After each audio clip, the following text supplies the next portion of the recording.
Hello friends, welcome to the Enlighten Academy. आज के इस वीडियो में हम डिस्कस करेंगे चाइना ताइवान की कन्फ्लिक्ट के बारे में। आपने रिसेंटली न्यूज़ में सुना होगा कि चाइना ताइवान के बीच में जो कन्फ्लिक्ट है वो बहुत ज़्यादा इंटेंसीफाई हो गई है। ऐसा बहुत सारे न्यूज़ आर्टिकल्स में आपने भी ये भी देखा होगा कि थर्ड वर्ल्ड वॉर की सिचुएशन से राइज हो गई है। आपने ये भी देखा होगा कि जिस तरीके से रशिया ने यूक्रेन को अपने अंडर लाने के लिए, एनेक्सेशन करने के लिए जिस तरीके से एक वॉर की शुरुआत की है, उसी तरीके से चाइना भी ताइवान पे एक वॉर की शुरुआत कर सकता है। इन सभी चीज़ों के पीछे का रीज़न क्या है, आज की इस वीडियो में हम समझेंगे। चाइना ताइवान की जो पूरी कन्फ्लिक्ट है उसकी इतिहास क्या है, आपको सिंपल भाषा में समझाने की मैं कोशिश करूंगा इस वीडियो में। अभी तक अगर आपने चैनल को सब्सक्राइब नहीं किया तो आप चैनल को सब्सक्राइब करें इसी तरीके के इन्फॉर्मेटिव वीडियोस के लिए। तो आइए स्टार्ट करते हैं चाइना ताइवान की पूरी हिस्ट्री आसान शब्दों में। तो देखिए, ये चाइना का डायग्राम है। This is called the main land China. ठीक है, मेन लैंड चाइना। अगर आप न्यूज़ के आर्टिकल में पढ़ते होंगे और मेन लैंड चाइना की बात होती होगी तो ये है मेन लैंड चाइना। इसका नाम ऑफिशियली, हम लोग तो आम भाषा में चाइना कहते हैं, लेकिन ऑफिशियली इसका नाम क्या है? PRC, that is people Republic of China. People Republic of China, ये याद रखिएगा आप, आगे समझने में आसानी होगी। दूसरा जिस नेशन के बीच में कन्फ्लिक्ट है वो है ताइवान। वो यहाँ पे है, एक छोटा सा आइलैंड नेशन है, 180 किलोमीटर्स की दूरी पे है ये। ताइवान का कैपिटल है ताइपाई। ठीक है, स्पेलिंग चेक कर लीजिएगा आप, ताइपाई। और मेनलैंड चाइना की जो कैपिटल है वो यहाँ पे है, दैट इज कॉल्ड बीजिंग। अब हम इसे ताइवान तो बोलते हैं, न्यूज़ आर्टिकल्स में या हर जगह आपको ताइवान मेंशन होगा, बट ऑफिशियली इस पर्टिकुलर आइलैंड कंट्री का नाम जो है वो ताइवान नहीं है, इसका नाम है Republic of China. Republic of China, short में ROC। So basically Taiwan officially क्या किस नाम से जाना जाता है? Republic of China. और मेनलैंड चाइना का नाम जाना जाता है पीपल रिपब्लिक ऑफ चाइना। तो दोनों में चाइना कॉमन है, तो इस बात से आप समझिएगा कि क्या इशू इनके बीच में अराइजेस है। इस बोर्ड के इस हिस्से में मैं चाइना के बारे में लिखने की कोशिश करूंगा, इस हिस्से में ताइवान के बारे में लिखने की कोशिश करूंगा। तो आइए हम लोग बेसिकली सबसे पहले समझते हैं हिस्ट्री ऑफ ताइवान। ताइवान का इतिहास क्या है? देखिए, अराउंड 2000 BC के टाइम पे ये आइलैंड पूरी तरह से खाली था, कोई यहाँ पे नहीं रहता था। बट ऐसे ट्रेसेस मिलते हैं अगर हिस्ट्री से कि 2000 BC के अराउंड कुछ लोग ताइवान में आकर के इस पर्टिकुलर आइलैंड रीजन में रहने लगे। और कहाँ से आए थे? वो मेनलैंड चाइना से ही आए थे। ठीक है, तो यहाँ से अराइवल ऑफ द पीपल शुरू हो गया था। किधर? ताइवान में, इन ताइवान। ठीक है, यहाँ से आपको एक और बात मैं यहाँ पर रिमाइंड करा दूँ। ताइवान का जो पुराना नाम था उस समय तक, एंशिएंट नेम, वो था Formosa. Ancient name of Taiwan is Formosa. तो जब इतिहास की हम बात कर रहे हैं तो आप ये चीज़ जानिएगा कि ताइवान का नाम क्या था? फॉर्मोसा। उस समय ताइवान नहीं कहा जाता था, अराउंड 2000। लेकिन जो main influx of the people हुआ, जो ज़्यादातर पीपल आकर के यहाँ पे लोग रहने लगे, वो था अराउंड 325 AD के टाइम पे। और कौन लोग आए थे? हान कम्युनिटी के लोग। ठीक है, बट अभी भी ज़्यादा लोग नहीं थे। असली मतलब ताइवान के जो लोग, आज आप ताइवान में जो लोग भरे पड़े हैं वो आए थे 15th सेंचुरी के अराउंड। ठीक है, और कौन थे वो? हान कम्युनिटी के ही लोग थे। और हान कम्युनिटी कौन थे? वो मेनलैंड चाइना में इनहैबिटेट करने वाले लोग थे। तो फाइनली वो आ गया। 15th सेंचुरी में ज़्यादा मूवमेंट क्यों हुआ? Mainly because of prosperity. आप बोल सकते हैं क्योंकि यहाँ पे रिसोर्सेज बहुत ज़्यादा थी। ठीक है, यहाँ तक आप एक बेसिक फैक्ट्स याद रखिएगा। 15th सेंचुरी में हान कम्युनिटी के लोग आए। और यहाँ से एक बात क्लियर है, आज 92% of the people living in the Taiwan is basically 92% of the population जो ताइवान की है वो हान कम्युनिटी से बिलोंग करती है। 92% ऑफ द पीपल हान कम्युनिटी से बिलोंग करती है आज के भी डेट में। यहाँ तक आई होप सभी को क्लियर होगा। अब आते हैं हम इस तरफ चाइना के बारे में। तो हान कम्युनिटी बेसिकली कौन थे? देखिए, इस चाइना की भी बात करी जाए तो पहले हान कम्युनिटी यहाँ पे रूल कर रहे थे, हान एम्पायर का रूल था, और यही हान एम्पायर के लोग, कुछ लोग आइलैंड नेशन में चले गए। क्लियर। हान कम्युनिटी के बाद जो चाइना को रूल करती है वो थी मिंग डायनेस्टी के लोग, मिंग डायनेस्टी। और इसी के एक इम्पॉर्टेंट रूलर हुआ करते थे कोसिंगा, नॉट रूलर, इसको मैं बाद में डिस्कस करूंगा कोसिंगा के बारे में। तो इसके एक बेसिकली मिंग डायनेस्टी के आप लॉयल कह सकते हैं, उनका नाम था कोसिंगा। अब ये कोसिंगा मैं क्यों वो बता रहा हूँ, ये आपको कॉन्टेक्स्ट समझ में आएगा ताइवान के केस में। और इसके बाद जो नेक्स्ट डायनेस्टी आई, जो सबसे इंपॉर्टेंट डायनेस्टी थी, वो थी किंग डायनेस्टी। इनका टाइम आपको याद रखने की ज़रूरत है, दैट इज 1644, और ये कब तक रहे, 1912 तक। तो आप देख रहे हैं कि किंग डायनेस्टी काफ़ी लंबा समय तक रहा। तो जब मिंग डायनेस्टी रूल कर रही थी तो किंग डायनेस्टी और मिंग डायनेस्टी के बीच में लड़ाई होती है, और यहाँ पे ओवरथ्रो कर दिया जाता है मिंग डायनेस्टी को। और यहाँ मिंग डायनेस्टी के जो कुछ लोग थे, जो लॉयलिस्ट थे, उसमें से एक थे कोसिंगा, वो कहाँ चले जाते हैं, ताइवान। और ताइवान में जा करके वो ये कोशिश करते हैं, अपनी आर्मी क्रिएट करते हैं और ये कोशिश करते हैं कि एक दिन वापस मिंग डायनेस्टी मेनलैंड चाइना में फिर से मिंग डायनेस्टी कैप्चर करेगी और जिंग डायनेस्टी को ओवरथ्रो कर देगी, और जो एम्पायर होगा वो वापस मिंग डायनेस्टी का होगा। इसलिए कोसिंगा इस आइलैंड नेशन में चले जाते हैं अपने आप को पावरफुल करने के लिए, अपने आप को आर्मी से इनबिल्ट करने के लिए, और यहाँ से गुरिल्ला वारफेयर शुरू करते हैं कि किंग डायनेस्टी को ओवरथ्रो करके मिंग डायनेस्टी को वापस री इम्पोज किया जाए। बट इनका सपना कभी पूरा नहीं होता है। क्लियर है। तो कोसिंगा, ठीक है। अब ये याद रखिएगा, यहाँ पे किंग डायनेस्टी की जो टाइमलाइन है वो 1912, और 1912 के बाद चाइना के अंदर पूरी तरह से जो डायनेस्टी की सिस्टम थी, राजाओं की सिस्टम थी, एम्पायर्स हुआ करते थे, वो ख़त्म हो जाता है। क्यों? क्योंकि 1912 में एक पार्टी इस्टेब्लिश होती है जिसे कहा जाता है पीपल नेशनलिस्ट पार्टी, और चाइनीज़ भाषा में इसे कहा जाता है कुइमिंगटांग पार्टी। इसलिए इसको शॉर्ट में पीपल नेशनल पार्टी को केएमटी कहा जाता है, दैट इज कुइमिंगटांग पार्टी। क्लियर है। और ये भी अपने आप इंपॉर्टेंट है। इनका फॉर्मेशन कौन करते हैं, डॉक्टर सुन यात सेन। लेकिन ताइवान के कॉन्टेक्स्ट में आपको जो नाम याद रखना है, आगे चल करके जब इनकी डेथ हो जाती है उसके बाद इस पार्टी को लीड कौन कर रहे थे, इंपॉर्टेंट फिगर हैं, दैट इज चियांग काई सेक। और ये बहुत इंपॉर्टेंट है, चियांग काई सेक का रोल, वो आगे आप आकर के समझेंगे 1912 में। तो किंग डायनेस्टी पूरी तरह से ख़त्म हो जाती है 1912 में। यहाँ पे पीपल नेशनलिस्ट पार्टी आती है और ओवरथ्रो कर देती है किंग डायनेस्टी को, और यहाँ पे अपना रूल इस्टेब्लिश करती है पीपल नेशनलिस्ट पार्टी। ठीक है। वापस हम आते हैं ताइवान के केस में। यहाँ तो ये चल रहा था। ताइवान के केस में क्या हो रहा था, इसको मैं हटा रहा हूँ यहाँ से, ओके, इसको भी हटा रहा हूँ, ठीक है। This is Taiwan. नाउ यहाँ पे आपको दो बातें याद रखनी है। तो जब ये इन्फ्लक्स हुआ, रीज़न क्या था, लोग ताइवान में, ये लोग तो आए, लेकिन इसके बाद कुछ फॉरेनर्स भी आए, फॉरेन इन्वेडर्स, और या फिर आप कह सकते हैं एक्सप्लोरर। कुछ एक्सप्लोरर की निगाहें थी हमेशा ताइवान पे, चाइना पे तो थी ही, लेकिन ताइवान पे भी थी। रीज़न क्या था? पहला रीज़न था यहाँ पे huge amount of sulphur. Second, यहाँ पे गोल्ड बहुत ज़्यादा मिलता था, ठीक है। इसलिए बहुत सारे फॉरेन कंट्रीज़ इस पर्टिकुलर रीजन को एक्वायर करना चाहते थे कि वहाँ से सल्फ़र और गोल्ड को कैप्चर किया जाए और वहाँ से ट्रेड किया जाए, ठीक है।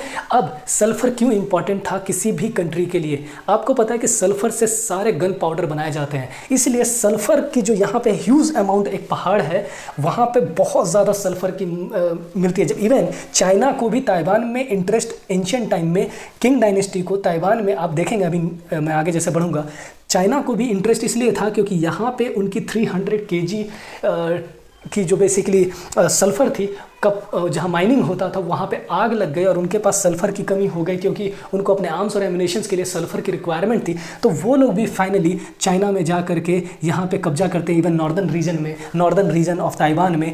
किस चीज़ के लिए? सल्फ़र के लिए। इसलिए फॉरेन के मोस्ट ऑफ द जो इन्वेडर्स यहाँ पे आए, सबकी निगाहें सल्फ़र पे थी, गोल्ड पे थी, क्योंकि ये एरिया रिसोर्स रिच है। क्लियर? ठीक है।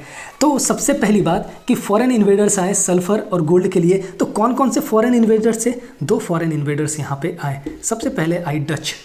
इनकी जो टाइमिंग थी वो थी 1624 में आए और ये 1697 तक यहाँ पे रहते हैं। सेकेंड इन्वेडर जो थे वो आए थे स्पेन, बट ये ज़्यादा दिन तक नहीं रहते हैं। ये आते हैं just 2 years after this Dutch और ये 1642 में वापस चले जाते हैं।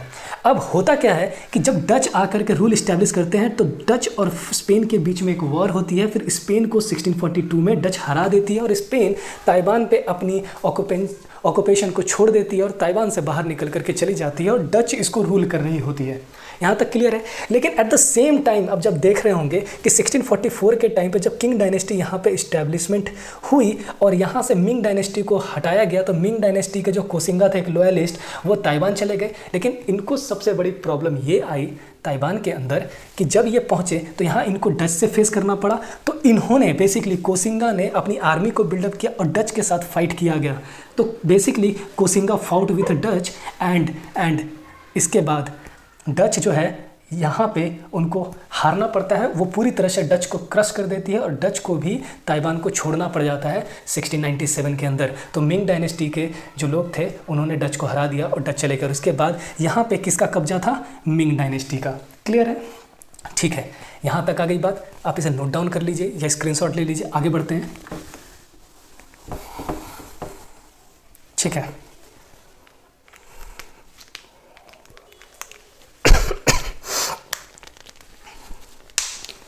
ओके। नाउ 1683 एक टाइम फ्रेम था। इस टाइम पे किंग डायनेस्टी, मैंने आपको जस्ट बताया कि जब यहाँ पे सल्फर पे आग लग गई थी तो किंग डायनेस्टी इन्वेड करते हैं कहाँ? ताइवान को at the basically in this year 1683। और 1683 में जब king dynasty and they captured the northern region of Taiwan. So basically 1683 में जब इन्वेड करते हैं तो नॉर्दर्न पार्ट ऑफ ताइवान को वो कैप्चर कर लेते हैं और बेसिकली यहाँ पे सदर्न पार्ट ऑफ ताइवान पे ऑलरेडी कौन रूल कर रहे थे? मिंग डायनेस्टी ताइवान पे रूल कर रहे थे। तो छोटा सा एरिया को ये कैप्चर करके रखे हुए थे अच्छे खासे टाइम तक। 1683 का टाइम लाइन है। ठीक है, यहाँ तक तो कहानी हो गई। अब यहाँ पे आपको धीरे धीरे आगे कहानी बढ़ती है और आपको 2 चीज़ें याद रखनी है। एक टाइम आता है 1884 से लेकर के 1885 के टाइम। इस पीरियड पे क्या होता है? इस पीरियड पे होता है first Sino French war. And very important है यहाँ पे फर्स्ट सीनो फ्रेंच वॉर। तो बेसिकली फ्रांस भी इस पर्टिकुलर रीजन को कैप्चर करना चाहती थी और आप देख रहे हैं टाइमिंग लगभग 200 साल हो चुके हैं। तो तब तक किंग डायनेस्टी इतनी पावरफुल हो गई थी कि यहाँ पे जो भी मिंग डायनेस्टी कोसिंगा के लॉयलिस्ट लोग जो थे, कोसिंगा मर गए, सारी चीज़ें हो गई। अब यहाँ पे भी पूरे ताइवान के अंदर किसका कंट्रोल था? बेसिकली किंग डायनेस्टी का कंट्रोल था 200 साल के बाद तक। तो नॉर्दर्न छोटे से एरिया से उन्होंने पूरे ताइवान को कैप्चर कर रखा था किंग डायनेस्टी ने। और इस टाइम पे फर्स्ट सीनो फ्रेंच वॉर होती है, फर्स्ट सीनो फ्रेंच वॉर। ठीक है, अब फ्रांस भी इस पर्टिकुलर ताइवान को कैप्चर करना चाह रही थी। तो यहाँ पे किंग डायनेस्टी के लोग थे तो उसी को फर्स्ट सीनो फ्रेंच वॉर कहा जाता है। एंड इन दिस वॉर का रिजल्ट क्या हुआ कि चाइना जीत जाती है। ठीक है, और इसी के बाद फिर उनको किंग डायनेस्टी को ऐसा लगता है कि आने वाले टाइम में और भी फॉरेन पावर्स आएंगे जो इसको एनेक्स्ट करेंगे। तो इन 1885 जस्ट इस टाइम पे जब ये वॉर एंड होती है, Taiwan was made the 22nd province of China. तो ताइवान को 1885 में चाइना का 22nd प्रोविंस बना दिया गया। टोटल 21 प्रोविंस जो थी वो मेनलैंड चाइना के अंदर थी और 22वां प्रोविंस इसको, तो आप कह सकते हैं कि ऑफिशियली ताइवान चाइना का हिस्सा कब बना? 1885 बाय द किंग डायनेस्टी के रूलर के, और ये पूरा एरिया को ऑफिशियली डिक्लेयर कर दिया गया। See this is the 22nd province of China. 21 province इधर थी मेनलैंड में और इसे चाइना का पार्ट बना दिया गया। अब आते हैं बात दूसरे वॉर्स की। इसके बाद क्या हुआ? इसके बाद एक इम्पॉर्टेंट डेवलपमेंट हुई किधर? 1894 से 1895 के बीच में एक और वॉर हुई। उस वार को कहा जाता है फर्स्ट सीनो जापानीज वॉर। और इधर क्या हुआ? Japan won and captured the Taiwan. Treaty sign हुई और ताइवान को जापान ने एनेक्स कर लिया। और इस पर्टिकुलर टाइम से 1895 से लेकर के 1945 तक Taiwan was basically under the control of Japan के अंदर रहा।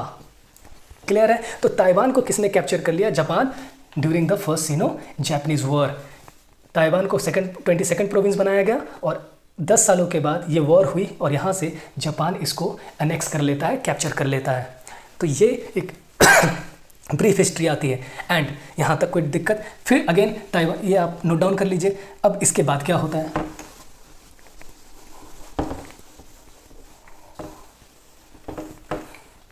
नाउ आफ्टर दिस 1945, आपको पता है कि 1945 में वर्ल्ड वॉर एंड होता है। World war 2 ended with the defeat of Japan हार जाती है with the defeat of Japan हार जाती है। And at this time this Taiwan जो थी ये इसे डिक्लेयर कर दिया जाता है किसका पार्ट? चाइना का part. And ROC Republic of China Taiwan was declared as Taiwan पे जापानीज का जो कैप्चर था वो ख़त्म हो जाता है, बिकेम इंडिपेंडेंट।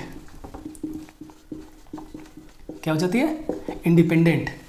क्लियर है? यहाँ तक आप समझिए। इसके बाद की कहानी आपको इधर समझ में आएगी। ठीक है? वो ताइवान का हिस्सा चल रहा है। अब आते हैं कि अब क्या हुआ उस समय। एट द सेम टाइम इधर क्या चल रहा था चाइना के अंदर? आप उधर तो देख ही लिए, अब चाइना के अंदर इधर क्या चल रहा था वो भी हम यहाँ पे डिस्कस करते हैं। क्लियर? देखिए यहाँ पे आपको बता दिया गया था किंग डायनेस्टी की टाइमिंग। किंग डायनेस्टी की टाइमिंग मैंने ऑलरेडी बता रखी है आपको। ऑलरेडी मैंने बताया कि 1912 में एक पार्टी फॉर्म हुई थी, दैट इज KMT पार्टी। अब समझिए यहाँ पे ओवरथ्रो कर दिया जाता है and China was totally under the control of, किसके कंट्रोल में थी? KMT पार्टी के। तो चाइना पे बेसिकली रूल कौन कर रही थी? 1912 से जब किंग डायनेस्टी खत्म हो गई तो उस समय से चाइना पे रूल कर रही थी KMT पार्टी, क्यूमिंटांग पार्टी। ठीक है? एंड इसी टाइम पे एक और डेवलपमेंट यहाँ पे चल रहा था। 1921 में एक और पार्टी फॉर्म होती है चाइना के अंदर जिसे कहा जाता है CPC, communist party of China.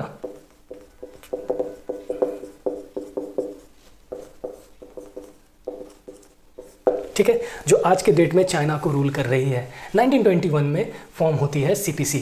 अब आपको एक बात याद रखना है कि CPC फॉर्म होने के पीछे का रीज़न क्या था।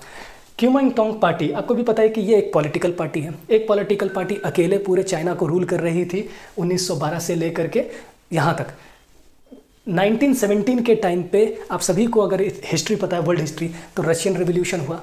सोवियत यूनियन में ज़ार को ओवरथ्रो कर दिया गया था। ज़ार रिजीम जो एक एम्पायर थी उसको ओवरथ्रो कर दिया गया और वहाँ पे इस्टेब्लिश किया गया एक people's socialist republic by basically किसके द्वारा? लेनिन के द्वारा। तो एक जिसे हम रशियन रिवॉल्यूशन के नाम से जानते हैं। रशियन रिवॉल्यूशन, अक्टूबर रिवॉल्यूशन। रशियन रिवॉल्यूशन हुआ 1917 में, और वहाँ पे पूरे इतने बड़े से कंट्री रशिया में किसका राज था? सोवियत पार्टी की, under the leadership of Lenin. तो लेनिन यहाँ पे आकर के अपनी पार्टी इस्टेब्लिश करते हैं। उसी से इन्फ्लुएंस हो करके कुछ लोग जो सोशलिस्ट इंक्लाइंड थे, वो लोगों को लगा जब इतनी बड़ी कंट्री को एक पार्टी वहाँ पे रूल कर रहे थे, we should also form a party, हमें भी एक पार्टी फॉर्म करना है इतने बड़े चाइना को रूल करने के लिए। और वो देख रहे थे कि 1917 के बाद किस तरीके से एक बड़ी सी एम्पायर को ओवरथ्रो करके किस तरीके से रशिया बहुत ज़्यादा रैपिडली इकोनॉमिकली बहुत ज़्यादा एडवांस हो रही है, और किस तरीके से सोवियत के रूप में उस कंट्री को डेवलप किया जा रहा है। तो यहाँ पे भी उनको लगा कि हमें भी इस पर्टिकुलर कंट्री को सोवियत, तो उन्होंने क्या बनाई? एक पार्टी जिसका नाम था कम्युनिस्ट पार्टी ऑफ चाइना। और ये किस आइडियोलॉजी पे वर्क करती थी? ये आइडियोलॉजी पे वर्क करती थी Lenin and Marxist, Karl Marx की फिलॉसफी पे वर्क करती थी। सोशलिस्ट गवर्नमेंट इस्टेब्लिश करने की कोशिश करती थी, बट स्टार्टिंग में बहुत छोटी सी पार्टी थी, इसलिए स्टार्टिंग में इतना पावरफुल नहीं थी कि वो केएमटी जो इतनी पावरफुल पार्टी थी, जो पूरे मेनलैंड चाइना को कंट्रोल कर रही थी अंडर चियांग के शेक, और वो खुद में एक बहुत ही ज़्यादा पावरफुल लीडर हुआ करते थे, बहुत ही पीपल लवर लीडर हुआ करते थे, जिनके पीछे बहुत ज़्यादा पावर थी। तो यहाँ पे वो रूल कर रहे थे। तो 1922 आते आते क्या हुआ? फर्स्ट यूनियन फ्रंट बनी। That means what?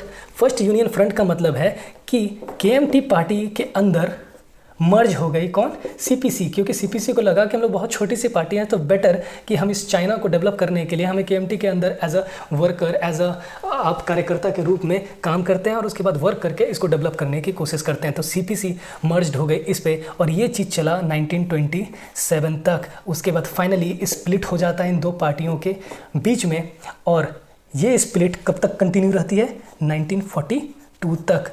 फिर वापस 1942 से लेकर के 1945 से सेकेंड यूनियन फ्रंट बनती है। मतलब फिर से ये दो पार्टियां वापस मिल जाती है टू फाइट अगेंस्ट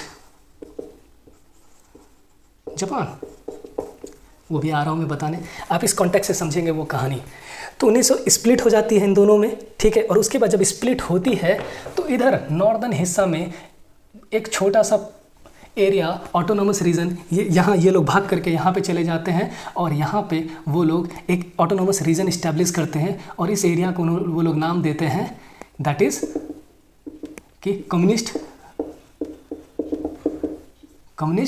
चाइना, ठीक है। इसी एरिया को वो नाम रखते हैं PRC, people Republic of China, यहाँ पे नाम रखते हैं। और इस मेनलैंड चाइना का उस समय तक जब KMT रूल कर रही थी, तो उस समय इस पूरे चाइना का नाम क्या था?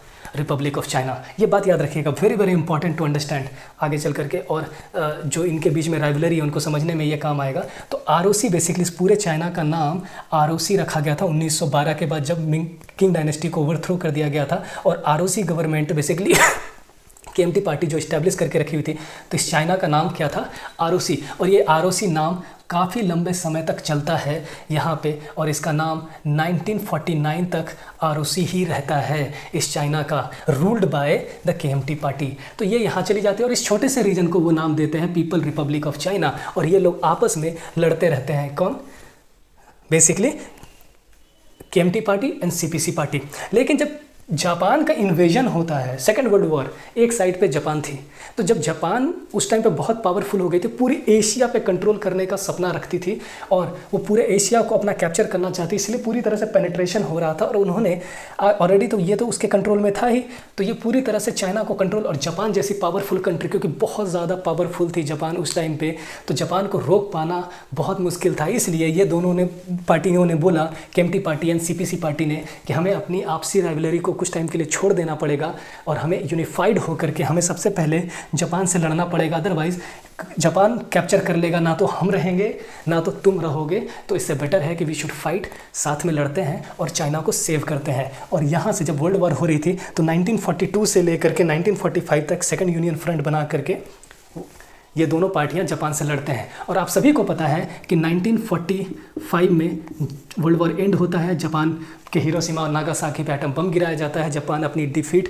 कंसीडर करता है और उसके बाद से खेल ख़त्म हो जाता है। तो जापान का जो खतरा था वो चला जाता है और फिर उसके बाद 1945 में ये दोनों अलग हो जाते हैं, स्प्लिट हो जाते हैं, क्योंकि अब जापान ही ख़त्म हो गया। जिस चीज़ के लिए ये लोग आपस में यूनिफाइड हुए थे, अब वो पर्पस ख़त्म हो गया, तो इसलिए वापस ये लोग अलग हो जाते हैं और यहाँ से शुरू होता है सिविल वॉर। सिविल वॉर का मतलब जब एक कंट्री के अंदर ही दो गुट आपस में लड़ने लगे, या दो एक ही कंट्री के लोग जब आपस में लड़ने लगे, उसे हम क्या कहते हैं, सिविल वॉर। तो यहाँ पे शुरू हो जाता है 1945 से सिविल वॉर, जो कब तक चलती है 1949 तक, उस पर भी आते हैं। लेकिन थोड़ा सा बैकग्राउंड और समझने की कोशिश करते हैं।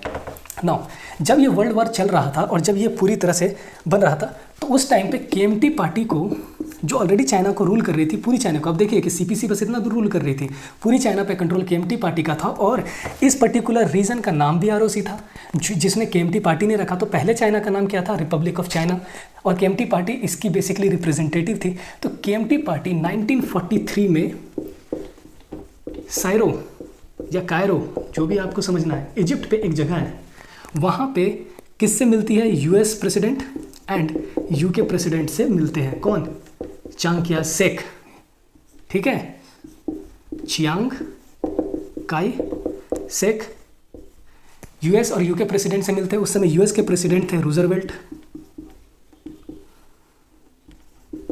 और यूके के प्रेसिडेंट थे चर्चिल।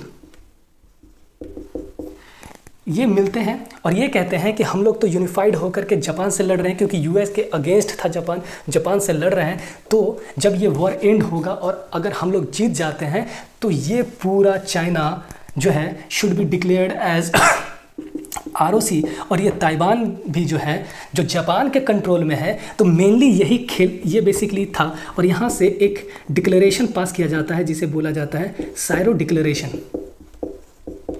और इस साइरो डिक्लेरेशन में क्या बातें थी कि after this war Taiwan will be given to, क्योंकि जापान हारेगा, जापान को बाहर किया जाएगा, और ये जो रीजन था ताइवान, वो किसके अंडर आ जाएगा, Republic of China, that means mainland China. अभी मेनलैंड चाइना का नाम पीआरसी है, लेकिन उस समय तक क्या था, आरओसी।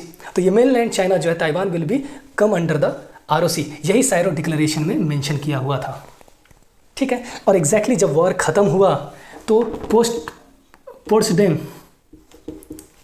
डिक्लेरेशन पास हुई, एक जगह है वहाँ पे ये मिले, और 1945 में इस पर्टिकुलर जो वादा था उसको फुलफिल किया गया, और आरओसी को बेसिकली किसको दे दिया गया, ताइवान को किसको दे दिया गया, आरओसी को, दैट मीन्स मेनलैंड चाइना को दे दिया गया। तो इसका मतलब क्या कि चाइना बेसिकली ये ताइवान वापस चाइना का हिस्सा बन गई जैसे पहले थी।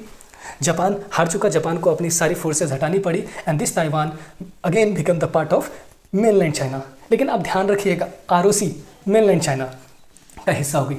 यहाँ तक मुझे नहीं लगता है कि कोई भी डाउट हुआ होगा अभी तक समझने में। फिर हम इसको पूरी तरह से हटा रहे हैं, आप इसको नोट डाउन कर लीजिएगा, ठीक है। अब आते हैं यहाँ पे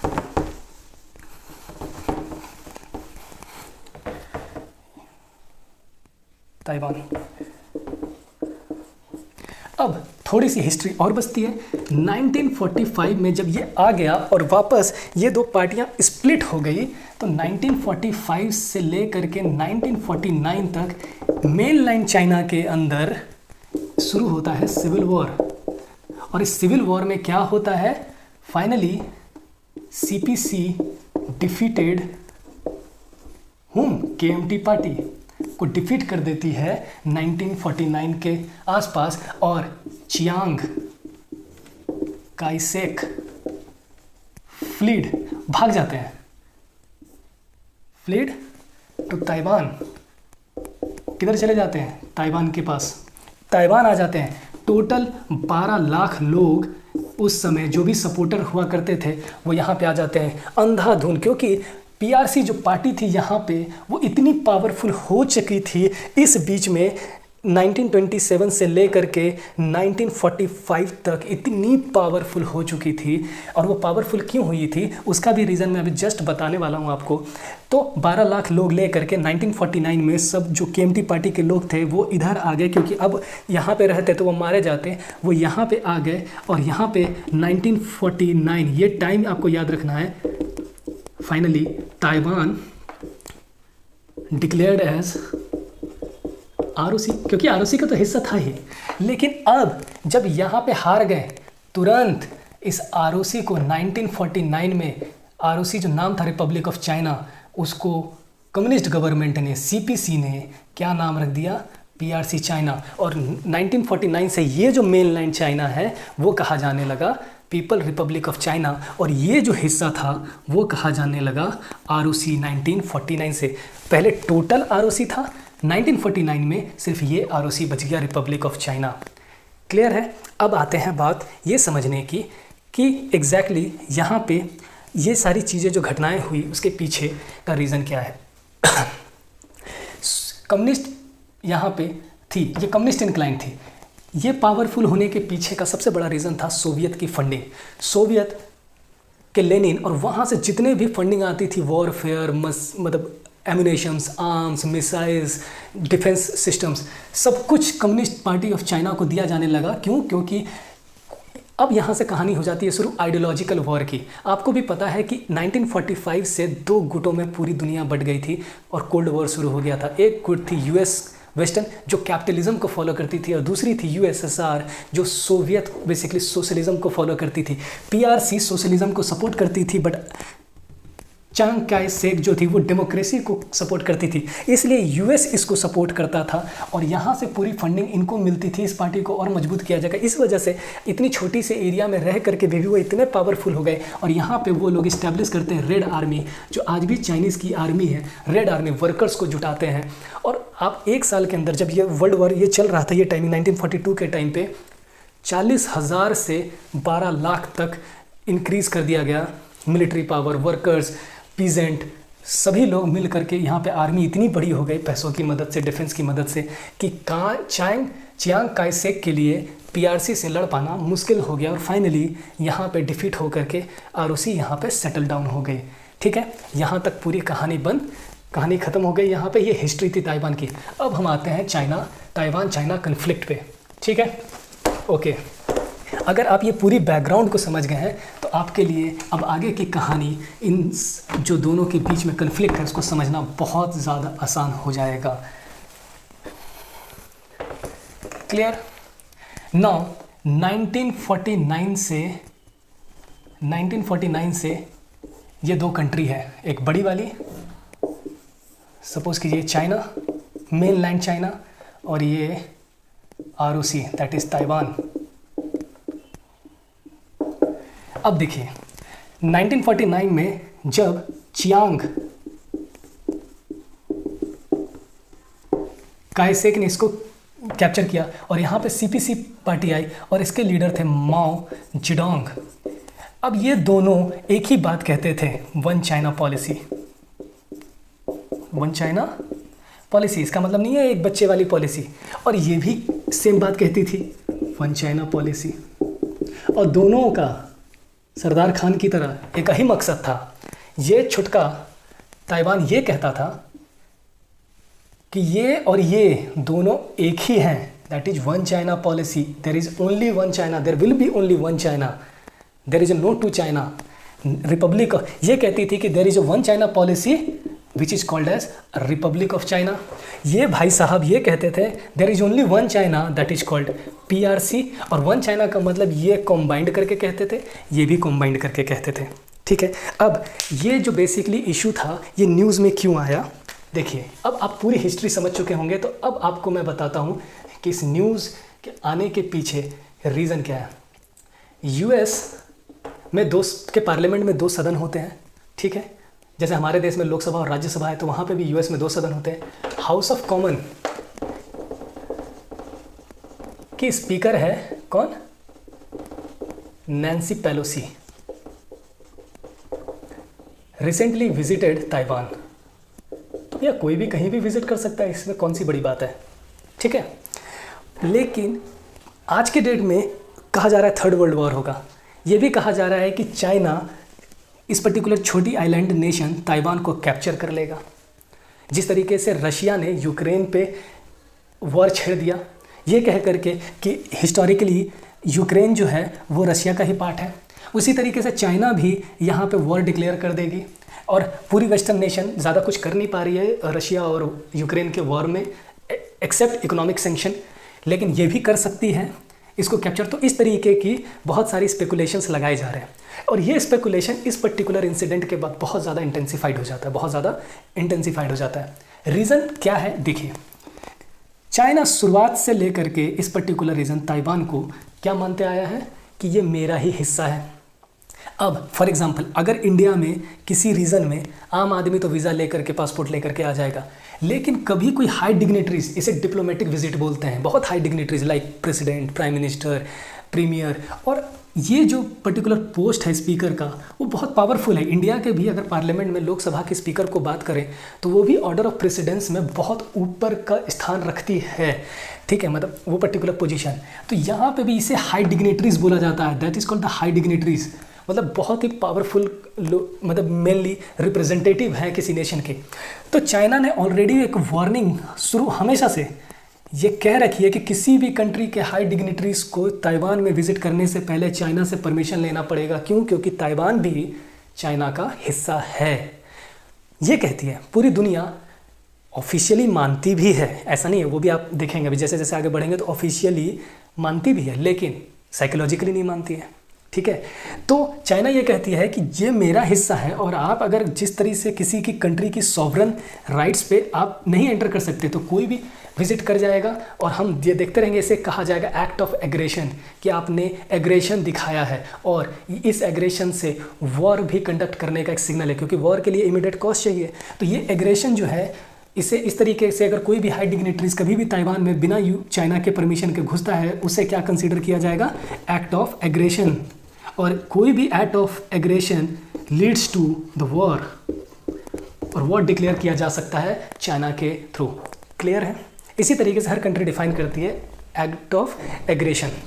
क्लियर है? तो बिना परमिशन के और चाइना के कंटिन्यूअस, जब ये स्पेकुलेशन किया जा रहा था कि स्पीकर विजिट करेगी ताइवान को, तब से चाइना ने एक अलर्ट जारी कर दिया था, एक वार्निंग जारी कर दिया कि मत विजिट करो, अदरवाइज कॉन्सिक्वेंसेस अच्छे नहीं होंगे। लेकिन उसके बाद भी ये विजिट किया गया, ठीक है। और इसी के बाद से पूरे ताइवान के जो रीजन है, पूरा ताइवान का जो रीजन है चाइना सी, यहाँ पे यूएस की फ्लीट्स, यहाँ से मिसाइल्स ऊपर से पार करके पूरी तरह से एकदम वॉर लाइक सिचुएशन क्रिएट कर दी गई है। लेकिन अभी तक वॉर हुआ नहीं है, और आप भी समझ जाएंगे कि वॉर होगा कि नहीं होगा।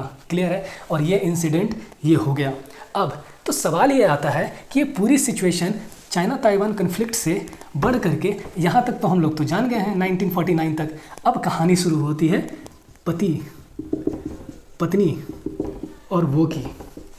पति यहाँ पे है चाइना, दैट इज़ PRC, पत्नी है ROC, दैट इज़ ताइवान, ठीक है, ताइवान मैं यहाँ पे लिख दे रहा हूँ, और वो है USA, ठीक है। अब समझिए कि सारा खेल की जड़ क्या है। 1949 में ताइवान ROC तक रह गया, और इसे डिक्लेयर कर दिया CPC ने PRC, but United Nation Security Council में and United Nation General Assembly में, आज के डेट में यूनाइटेड नेशन जनरल असेंबली में 193 मेंबर है। यूनाइटेड नेशन सिक्योरिटी काउंसिल में आपको भी पता है कि 5 परमानेंट मेंबर रहते हैं, 5 परमानेंट मेंबर होते हैं, और ये बहुत बड़ी बात है यूनाइटेड नेशन सिक्योरिटी काउंसिल के अंदर मेंबरशिप लेना। 5 परमानेंट मेंबर्स हैं। आप लोगों को आज तक आम भाषा में ये पता है कि यूनाइटेड नेशन सिक्योरिटी काउंसिल 1945 में फॉर्म हुई, ठीक है, after the second world war.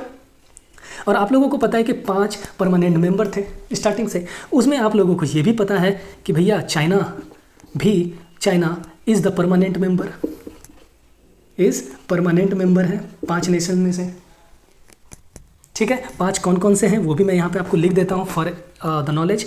USA, UK, France, ठीक है, रशिया एंड चाइना। हम लोग आम भाषा में या बुक्स में यही लिखा रहता है, लेकिन कहानी थोड़ी सी अलग है और ये समझना आपको ज़्यादा ज़रूरी है।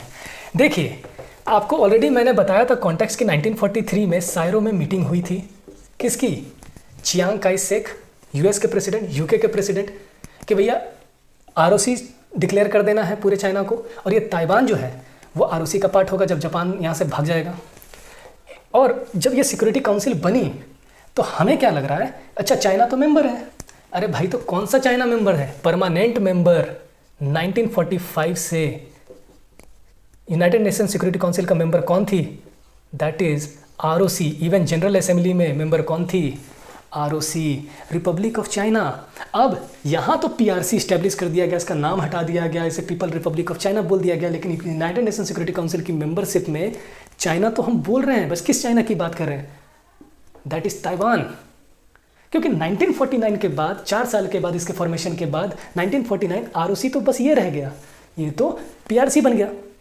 तो सिक्योरिटी काउंसिल में कौन है? आरओसी है या पीआरसी है? 1945 से ले करके 1972 तक आरओसी दिस वन, क्योंकि उस समय आरओसी पूरा था, लेकिन 1949 के बाद आरओसी ये रह गया। आरओसी परमानेंट मेंबर इसका भी था और यूनाइटेड नेशन जनरल असेंबली का भी था। लेकिन 1971 में ये चेंज हो गया जब यूनाइटेड नेशन ने पीआरसी को रिकॉग्नाइज किया एज चाइना। आरओसी को रिकॉग्नाइज नहीं किया। यूएस की पॉलिसी स्टैंड चेंज हो गई, ये बड़े से रीज़न को रिप्रेजेंट कर रहा था, और तब तक कहा गया, क्योंकि चाइना हमेशा ये क्लेम करती थी, तो फिर आरओसी को चेंज करके यहाँ पे पीआरसी किया गया। आप समझ रहे होंगे। तो ये कहानी चल रही है पति पत्नी और वो वाली, ठीक है। यहाँ पे ये सिचुएशन है। तो ये तो एक बात आपको समझ में आ गई होगी। इन्फॉर्मेशन मैंने दे दिया, एडेड इन्फॉर्मेशन। अब समझिए, ऑलरेडी मैंने बताया, ये बोलता है वन चाइना पॉलिसी, ये बोलता है वन चाइना पॉलिसी, दोनों बोलते हैं कि हम इसको लेकर के रहेंगे, और आरओसी है ये कहता है कि भैया हम इसको लेकर के रहेंगे, और ये पीआरसी है। ये चीज़ें चल रही है, लेकिन यूएसए कहाँ से आ गया बीच में? ये तो पति पत्नी के आपसी मतभेद हैं, आपसी झगड़े हैं, ठीक है। अब ये कहता है मैं तुम्हें भूल नहीं सकता, ये कहता है कि मैं तुम्हें भूलने नहीं दूंगा। बट प्रॉब्लम यहाँ पे आ जाती है वो वाली कि यूएसए क्यों इंटरेस्टेड है। देखिए, 2 रीज़न से।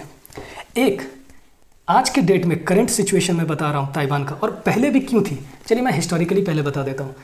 ताइवान पे जो आरओसी है, दैट मीन्स केएमटी पार्टी की, ये डेमोक्रेटिकली इंक्लाइंड है, ये डेमोक्रेसी को प्रमोट करती है। ये आपको पता है कि सोशलिज्म को प्रमोट करती है। अब यहाँ पे आइडियोलॉजिकल वॉर है। आपको भी पता है कि कोल्ड वॉर के टाइम पे आइडियोलॉजिकल तो वॉर थी, इधर यूएसएसआर था जो सोशलिज्म को प्रमोट करती थी, और इधर वेस्टर्न कम्युनिटी कंट्रीज थी जो बेसिकली कैपिटलिज्म को प्रमोट करती थी। यस और नो? और ये आइडियोलॉजिकल वॉर है। तो 1945 से ही इस पूरे एशिया के अंदर आपको भी पता है कि क्या चल रहा था। वियतनाम वॉर हुआ, कोरिया वॉर हुआ, दोनों आइडियोलॉजिकल वॉर थी, दोनों गुट बड़े हुए थे। North Korea, south Korea, north Korea communism, south Korea democracy, capitalism. Vietnam again, north Vietnam communism, south Vietnam capitalism. और हर जगह एक वॉर थी जो एक्सटेंडेड वर्जन था इस कोल्ड वॉर का, जो दिखाई दे रहा था। इस पूरे रीजन में आपको पता है कि सोवियत यूनियन पूरी तरह से सोशली इंक्लाइंड, बगल में इतना बड़ा सा चाइना, वो भी क्या हो गया, socially inclined, because communist party of China. तो पूरे एशिया में सोशलिज्म इस तरीके से फैल रहा है, तो यूएस का इंटरेस्ट है कि उसे काउंटर करने के लिए, जब मेरा एक एलाई, शुरू से एलाई केएमटी पार्टी जब डेमोक्रेसी को, कैपिटलिज्म को प्रमोट कर रही है, तो हमें इसका साथ देना है। और एशिया में चाइना, यूएसएसआर, इसको कंट्रोल में रखने के लिए, क्योंकि ये एक बहुत ही स्ट्रेटेजिक लोकेशन पे रिसाइड कर रहा है, तो हम यहाँ पे क्या कर सकते हैं, अपना नेवल बेस, एयरफोर्स की बेस यहाँ पे बना सकते हैं, और यहाँ से बहुत आसान होगा चाइना को काउंटर करना, या चाइना को रोकना, या फिर सोवियत यूनियन को काउंटर करना। इस वजह से 1945 से ही आपको पता होना चाहिए, एक म्यूचुअल डिफेंस ट्रीटी साइन की गई अमंग किसके बीच में, यूएस एंड ताइवान के बीच में।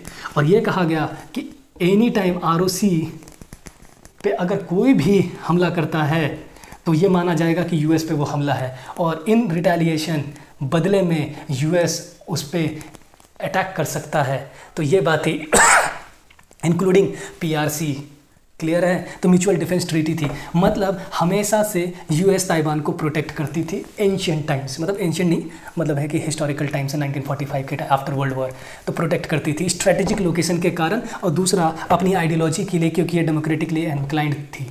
यहाँ तक कोई डाउट नहीं होना चाहिए आई थिंक, ठीक है।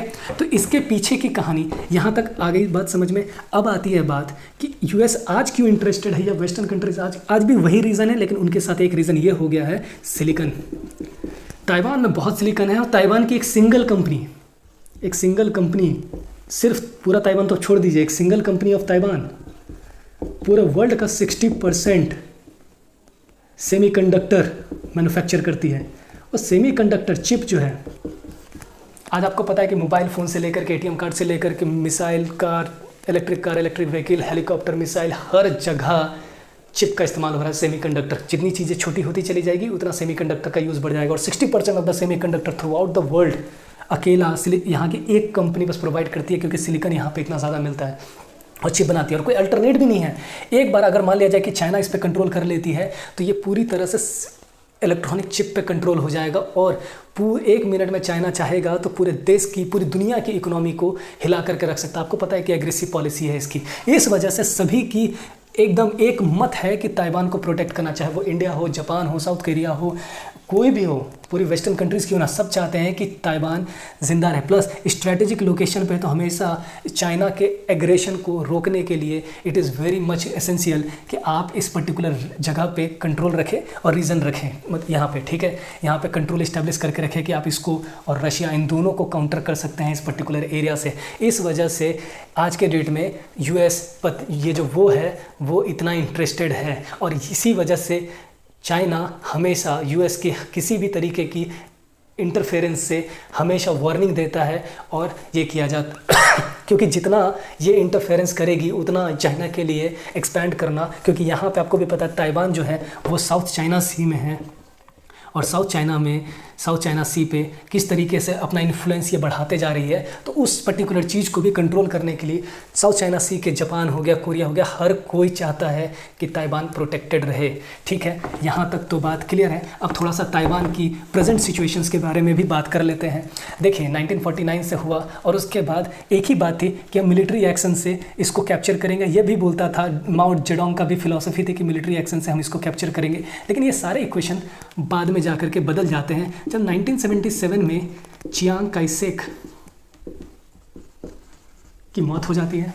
क्योंकि ऑब्वियस ही बात है, वो इतना बड़े पार्टी को यहाँ लीड कर रहे थे, तो इमोशनल अटैचमेंट होगा ही, तो हमेशा चाहते थे कि चाइना को वो कैप्चर कर ले, कोशिश भी कर रहे थे, अपनी आर्मी को इंक्रीज़ कर रहे थे। यूएस हमेशा सारे वेपन, सारी आर्म डिफेंस सिस्टम प्रोवाइड कर रही थी, और अपनी आर्मी भी बनाई, कॉन्स्टिट्यूशन भी बना, डेमोक्रेसी भी इस्टेब्लिश हुई, सब कुछ हुआ यहाँ पे। और इस टाइम तक अपने आप को मिलिटराइजेशन से बहुत ज़्यादा पावरफुल कर रही थी ताइवान, और उनका एक ही था कि फोर्सफुली हम इस पर्टिकुलर रीजन को, लेकिन आपको भी पता है कि ये रीजन भी अपने आप में बहुत ज़्यादा पावरफुल होता चला जा रहा था। और आज के डेट में इतना आसान नहीं है कि एक छोटे से नेशन को इस पर्टिकुलर चाइना से को कैप्चर कर पाना। तो खैर एक पॉइंट के बाद सबको समझ में आ जाता है, लेकिन स्टार्टिंग में तो ऐसा नहीं था। दोनों पॉलिटिकल पार्टीज़ थी, दोनों को लगता था कि यस आई कैन कंट्रोल, और दोनों अपनी अपनी पावर और इन्फ्लुएंस को बढ़ाना चाह रही थी, और दोनों बढ़ा भी रही थी, लेकिन कभी ये ऐसी सिचुएशन अराइज नहीं हुई, ठीक है। यहाँ तक कोई डाउट नहीं है। अब यहाँ पर इनकी डेथ हो जाती है, और इधर 1980s में, बेसिकली 79 की मैं बात करूँ, इधर माओ जेडोंग की डेथ हो जाती है, ठीक है। इधर ये मर जाते हैं, ये डेड हो जाते हैं, इधर ये डेड हैं, तो दोनों का टाइमलाइन भी सेम है। अब ऐसी सिचुएशन में दोनों लीडर जो मिलिट्री से करना चाहते और इसके बाद मिलिट्री से एक दूसरे को एक्वायर करना चाहते थे, दोनों की महत्वाकांक्षाएं यहाँ पे ख़त्म हो जाती हैं। इधर इनके बेटे आ जाते हैं, दैट इज़ चियांग कू, और इधर आ जाते हैं जो चाइना को रूल करते हैं, दैट इज़ डेंग जियोपिंग।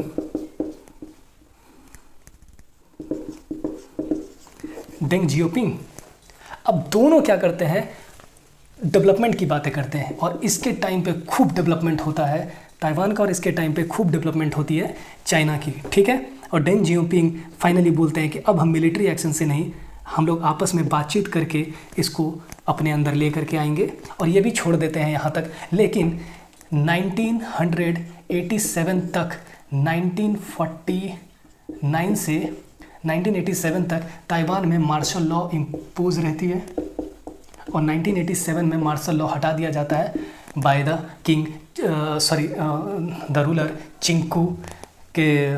उसके बाद हटा देते हैं। और ये मार्शल लॉ क्या था कि कोई भी ताइवान का पीपल यहाँ के लोगों से बात भी नहीं कर सकता और कोई भी लोग यहाँ से यहाँ तक जा नहीं सकता। लेकिन आफ्टर इसके बाद मार्शल लॉ जब ख़त्म हो जाता है तो यहाँ के लोगों को भी था कि आप जा कर के बात कर सकते हैं और आप विज़िट कर सकते हैं अपने रिलेटिव, अपनी फैमिली, अपने एंसेस्टर से आप एक दूसरे से मिल सकते हैं, वो भी यहाँ से आ सकते हैं। तो धीरे धीरे चीज़ें खुल दी गई और 1992 में प्रेसिडेंशियल इलेक्शन होता है।